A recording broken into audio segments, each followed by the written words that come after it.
You didn't get fired today. But something changed. You can feel it, the way you feel a shift in weather before the sky actually breaks. Nothing you can point to. Nothing you can screenshot and send to a friend and say, see? Look at this. Just a feeling? Your manager used to loop you into things. Small things, big things, the kind of casual inclusion that signals you belong at the table. Then, quietly, the invitation stopped. The replies got shorter. The energy in the room shifted the moment you walked in. And you told yourself, you're overthinking it. Maybe it's stress. Maybe it's a busy quarter. Maybe they're just distracted. But here's what nobody tells you about corporate workplaces. By the time you feel something is wrong, the decision has usually already been made. Not officially. Not yet. But the internal conversation has started. Your name is on a list somewhere, not a physical list, not necessarily a spreadsheet, but a mental list. The one managers build in their heads before HR ever gets involved. Welcome to Delaney versus the System, where we decode the workplace rules nobody admits exist. If you've ever wondered what's really happening behind promotions, layoffs, office politics, and management decisions, you're in the right place. Subscribe and join the investigation. This video is about that list. Because once you know the signs, once you learn how to read what's actually happening beneath the surface of normal workplace interactions, you stop being blindsided. You start seeing the board clearly. And clarity is the only thing that can protect you. Most people believe the workplace is a performance system. Do the work. Do it well. Stay consistent. Get rewarded. It's clean. It's logical. It feels fair. And for a while, especially early in your career, that belief holds. You hit your targets. You get the feedback. You feel seen. But at some point, something shifts. And the performance system you thought you were living inside starts to feel like a performance of a system. Like everyone around you is reading from a script you were never given. Because here's the truth most corporate environments will never say out loud: termination decisions are not primarily about performance. They're about perception. They're about fit. They're about whether the people with power over your career have made a quiet decision about your future, and are now building the paper trail to justify what they've already decided. By the time you're in a formal performance improvement process, the real decision is almost always weeks, sometimes months, behind you. The signs came earlier. You just didn't know what to look for. Sign 1, your manager stops investing in your growth. There was a time your manager gave you feedback, real feedback. The kind that assumes you have a future here worth developing. Then it stopped. Not dramatically. Gradually.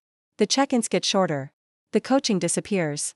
When you ask about growth opportunities, the answer is technically encouraging but somehow hollow. That's not distraction. That's disinvestment. Managers stop developing people they've already mentally moved on from. Why build someone's skills if you don't see them being here in 6 months? Watch for this. It's one of the earliest and most reliable signals. Sign 2, you're excluded from future-focused conversations. Every organization has 2 kinds of meetings. The meetings about now, operations, logistics, today's problems.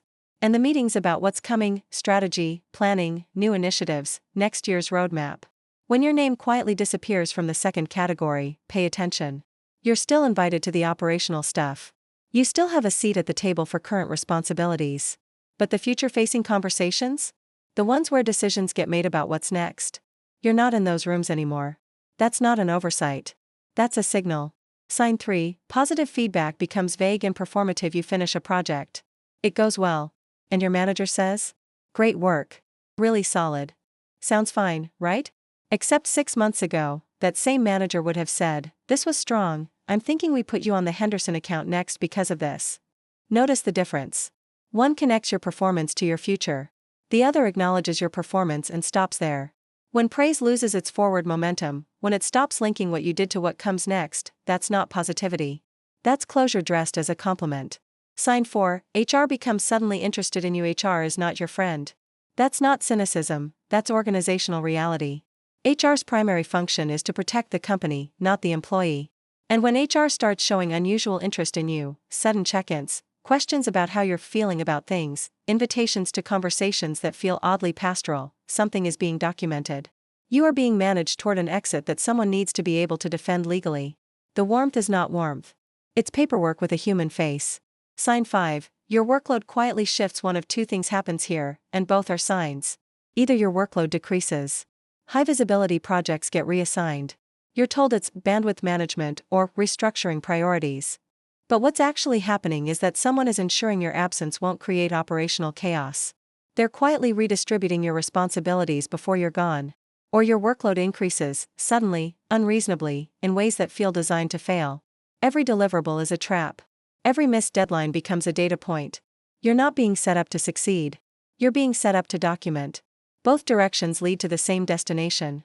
Sign 6. You stop receiving information organically. There's a version of communication that happens through official channels, emails, announcements, formal updates. And there's the version that actually runs organizations, the hallway conversations, the early heads up, the, hey, before the meeting, you should know. When you stop receiving the informal version, you've been removed from the inner circuit. People share information with people they trust, people they value, people they see as part of the future. When the organic flow of information dries up, when you're consistently the last to know things everyone else somehow already knew, you've been quietly unplugged. Sign 7. Your manager's body language changes in meetings. This one is subtle. And it's one of the most revealing. Watch your manager in a group setting. Not when they're speaking to you, when they're speaking to the room. Do they make eye contact with you when landing important points? Do they unconsciously glance toward you when they say something they're proud of? Or have you become invisible? Leaders make eye contact with people they respect, people whose opinions they're tracking, people they want to influence. When you stop existing in someone's field of active attention, when they look through you rather than at you, you are no longer part of their social calculation.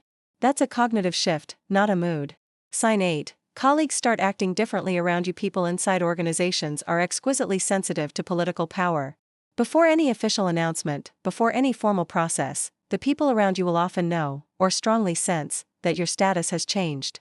And they will quietly begin to adjust their behavior accordingly. The coworker who used to grab lunch with you starts being really slammed lately. The colleague who always looped you in on cross-team updates goes quiet. The group chat you were always part of seems to have moved somewhere else.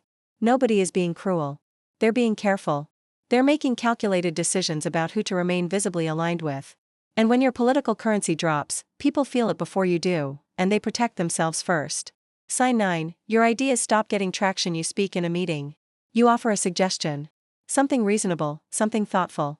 And it just lands in the room and disappears. No follow-up. No, interesting, let's explore that. Not even a polite rebuttal. Then, 3 meetings later, someone else says almost the same thing, and the room lights up. This is not coincidence. This is social capital in action. When leadership has mentally moved on from you, your ideas stop having gravity. The words are the same. The quality is the same. But the source has been devalued, and everything attached to that source gets filtered through that devaluation. Your voice hasn't changed. Your standing has. Sign 10. Documentation requests become unusually specific suddenly. People want things in writing that never needed to be in writing before. Can you send me a quick recap of that conversation? Just loop HR in on the details here. Can you document your process for this so we have it on record? None of these requests sound alarming on the surface. Each one has a plausible, innocent explanation. But when they cluster, when documentation requests multiply around you specifically, in ways that weren't standard before, you are watching a legal framework being constructed. Someone is building a file. Sign 11. Your manager starts overpraising you in public. Wait, this one sounds backwards. Good reviews? Public praise? Isn't that a good sign? Not always. Watch for praise that feels strangely amplified, compliments that are slightly too enthusiastic, delivered in front of audiences, almost as if being recorded. This can be a sophisticated form of protection. By creating a public record of positive feedback, leadership makes future adverse action feel more objective. When the termination eventually comes, they can point backward. We gave him every opportunity. We celebrated his wins. The paper trail works in both directions. And sometimes, the warmest public feedback is the coldest private signal. Sign 12. You feel invisible in succession conversations when leadership discusses the future of the team, expansions, new roles, promotions, next year's structure. Your name doesn't come up. Not negatively. Not positively. Just, not at all. People on the path forward get mentioned. Their names appear in planning documents. They get asked their opinions on organizational direction. They get tapped for stretch assignments. You don't. In organizational psychology, this is called soft erasure. You haven't been officially removed. But you've been removed from the mental map of where things are going. That is often the final sign before formal proceedings begin. Here is the uncomfortable reality underneath all 12 of these signs. Organizations are social systems first, and performance systems second. The decision to remove someone is rarely made in a formal meeting. It accumulates, through 100 small moments of diminishing perception, through leadership conversations that happen in closed rooms, through the slow calcification of someone's reputation into something that no longer fits the story leadership wants to tell about the team.